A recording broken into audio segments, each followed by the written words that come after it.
এই পৃথিবীতে আমরা এমন এক সত্তা যারা এই মহাবিশ্ব সম্পর্কে জানতে চাই, নিজের স্রষ্টা সম্পর্কে জানতে চাই, ধ্বংস না হয়ে নিজের অস্তিত্ব বজায় রাখতে চাই।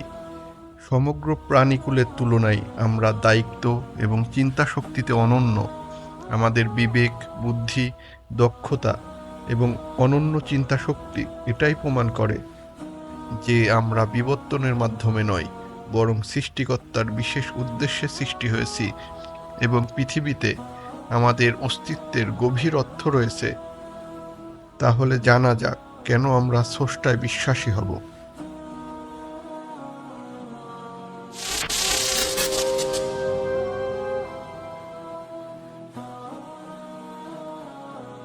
মানুষ ও মহাবিশ্ব। সমগ্র মহাবিশ্ব এতটা বিশাল যা আমাদের চিন্তা ও কল্পনা শক্তিরও বাইরে।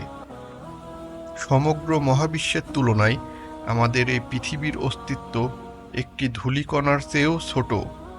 মহাবিশ্বের আকার ও সময়ের হিসাবেও আমাদের জীবনকাল অতি তুচ্ছ।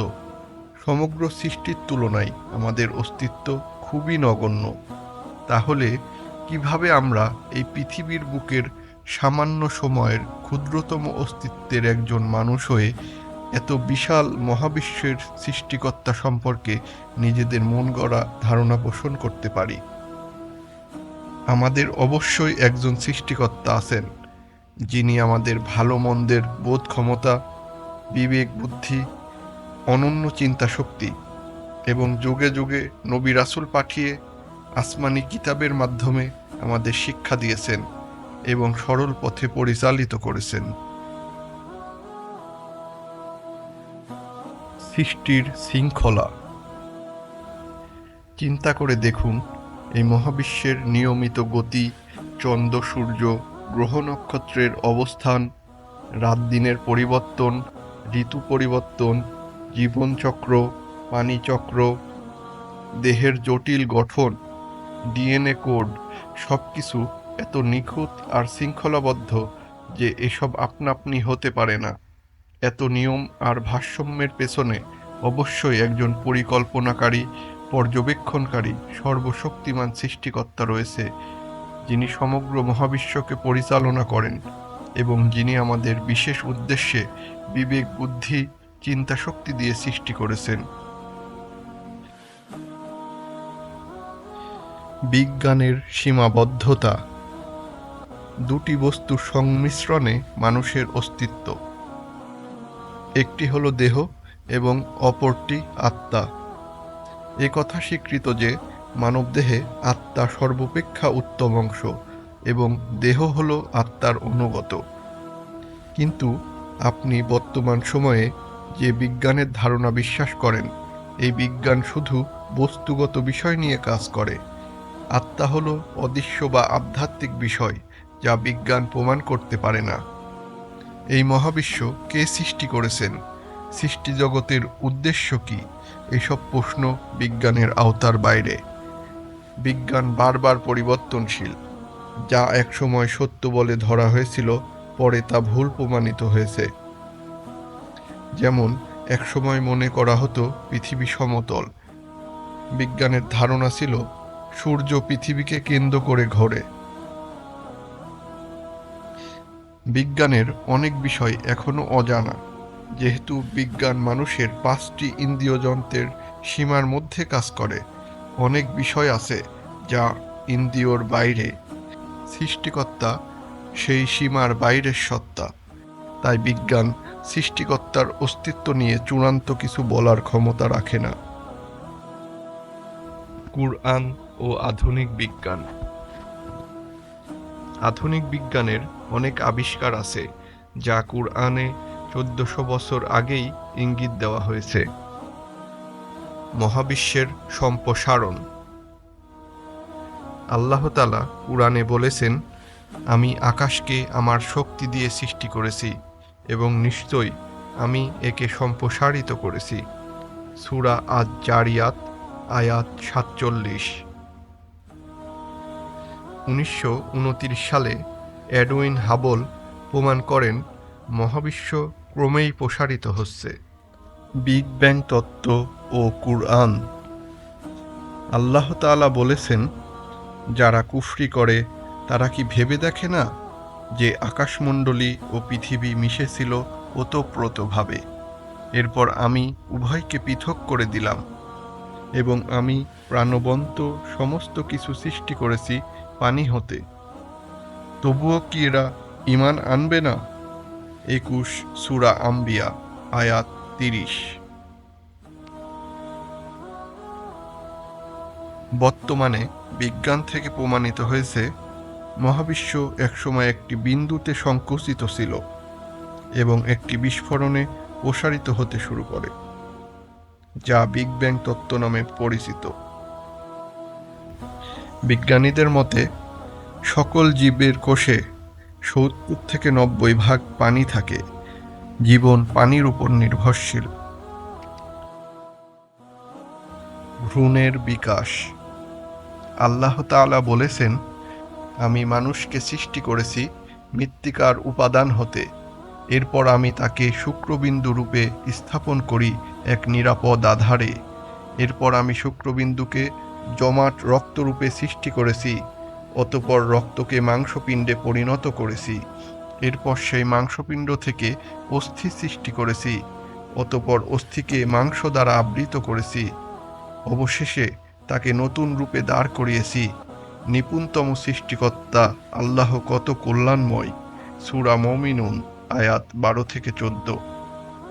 বর্তমান বিজ্ঞান বলছে, ভ্রূণ প্রথমে নিষিক্ত ডিম জাইগট, তারপর জমাট রক্তের মতো অবস্থায় যায়, তারপর মাংসপিণ্ডের আকৃতি নেয়। এটা আধুনিক এমব্রিওলজির একদম সঠিক বিবরণ। পৃথিবী, চন্দ্র, সূর্যের আবর্তন ও গতিপথ। পবিত্র কুরআনে আল্লাহ তাআলা এ সম্পর্কে বলেছেন, চন্দ্র ও সূর্য আবর্তন করে নির্ধারিত কক্ষপথে। সূরা আর রহমান আয়াত ৫। সূর্য পরিভ্রমণ করে এর নির্দিষ্ট গন্তব্যের দিকে। এটা পরাক্রমশালী সর্বাজ্ঞ আল্লাহর নিয়ন্ত্রণ। সূরা ইয়াসিন আয়াত ৩৮। বর্তমান বিজ্ঞানে এটা প্রমাণিত, সূর্য গ্যালাক্সির কেন্দ্রের চারপাশে পরিভ্রমণ করছে। আল্লাহ তাআলা আরও বলেছেন, তিনিই সেই সত্তা যিনি রাত দিন, সূর্য ও চন্দ্র সৃষ্টি করেছেন। প্রত্যেকেই নিজ নিজ কক্ষপথে বিচরণ করে। ২১ সূরা আল আম্বিয়া আয়াত ৩৩। তিনি আকাশমণ্ডলী ও পৃথিবী সৃষ্টি করেছেন যথাযথভাবে।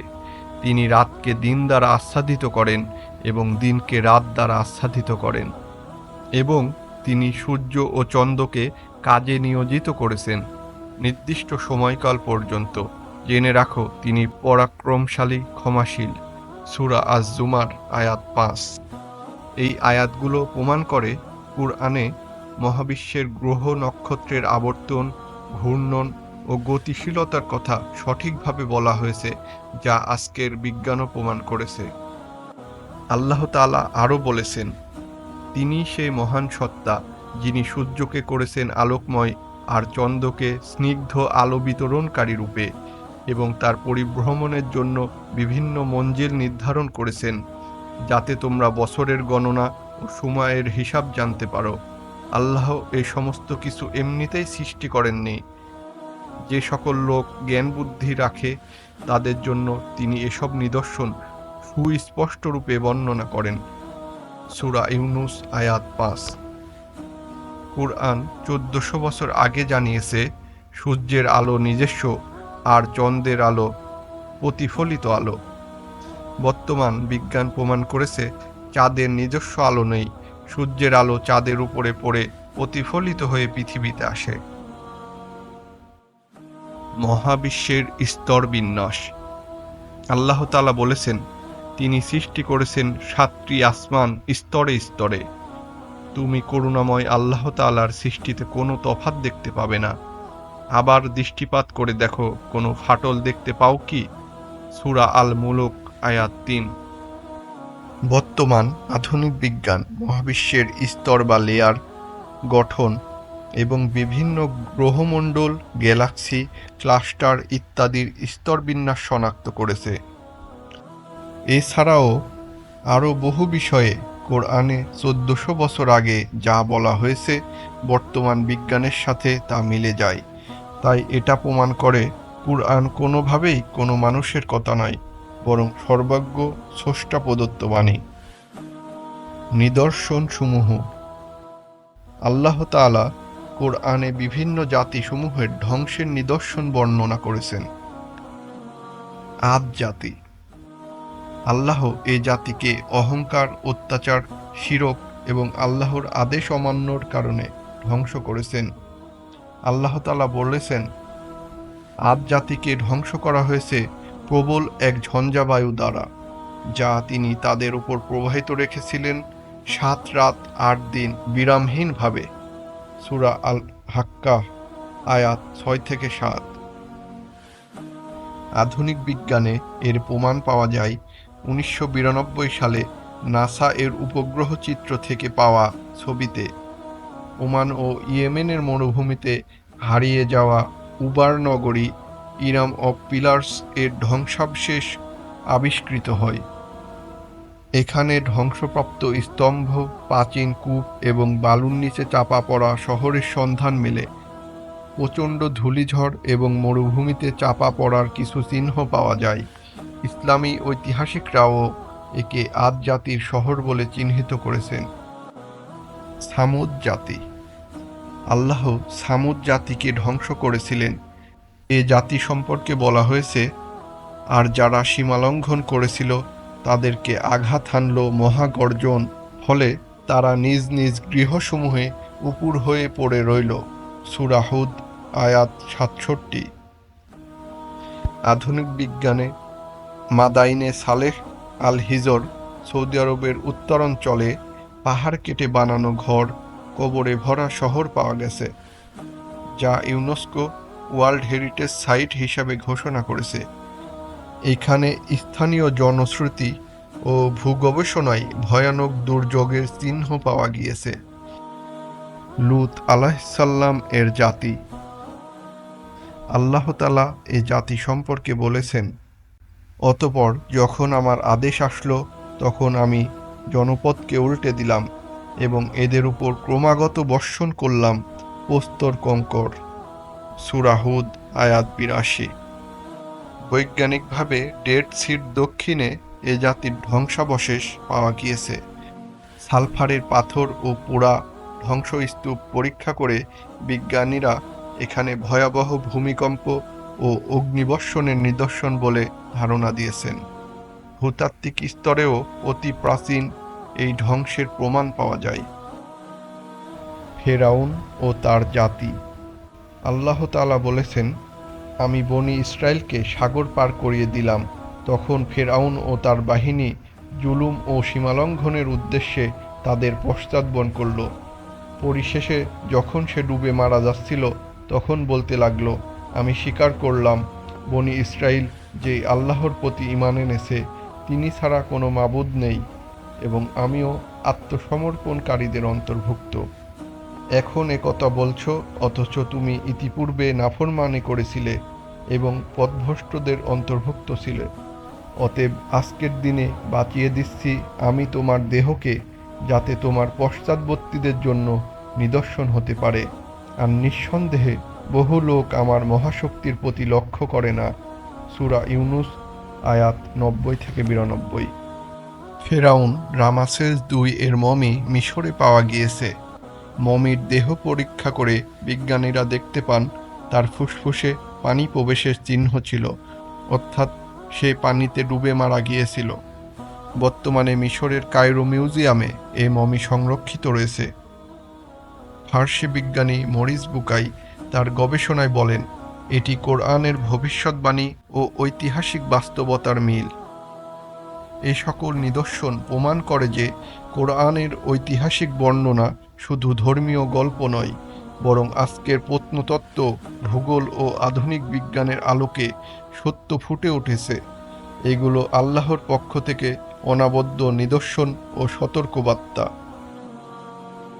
এত সব প্রমাণ ও নিদর্শন পাওয়ার পরেও আপনি যদি আল্লাহর প্রতি বিশ্বাসী না হন, তাহলে একবার ভেবে দেখুন, একজন অবিশ্বাসীর সামনে দুটো পথ রয়েছে।